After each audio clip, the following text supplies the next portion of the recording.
Iran majorly miscalculate? Because even now, President Trump is providing Iran with an off-ramp, telling them to come to the negotiating table.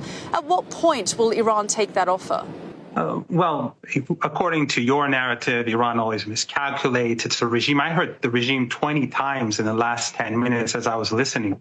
You sound like TASS news agency upgraded during the Soviet Union.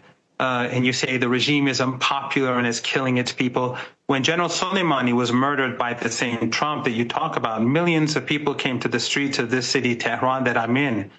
So how is it that he's so unpopular? This propaganda that you're producing is only justifying aggression. What the Israeli regime did was aggression.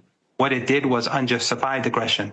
And Netanyahu has been saying for over 30 years, some say up to 40 years, he's been saying that Iran's on the verge of creating a nuclear weapon. And thanks to people like you, he gets away with these lies. Can we talk a little bit about the regimes? Saying regime, I think it helps you contain your contempt for independent countries.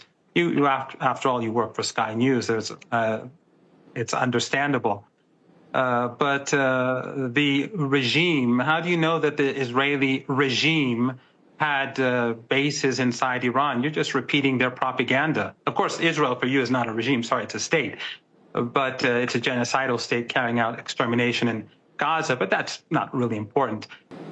Are you denying that top commanders were killed? Oh, so you mean what you're referring to basically is an attack, an act of aggression, that they suddenly fire missiles at civilian targets at apartment buildings and slaughter people in those apartment buildings, slaughtering whole families. For you, that's targeting. That's a really sophisticated act. One of the buildings that had some of these commanders, one or two of these commanders, was a large apartment building where they killed everyone. 60 people, 20 children. That's not important for people like you, but that's important for people like us. For you, people like you who support ethno-supremacism.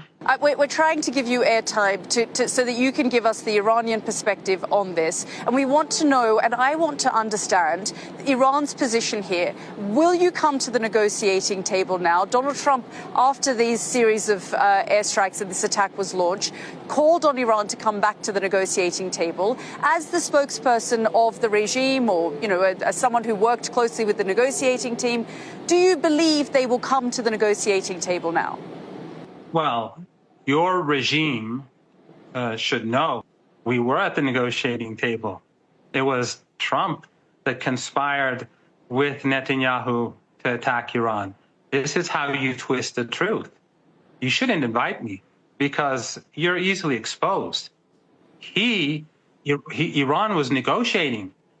Initially, Trump had one position, and so did Witkoff. And then they flipped and said no enrichment. And then they continued the negotiations. And the night before the attack, Trump said that we don't want war. And then after the attack, he said, we're all for it.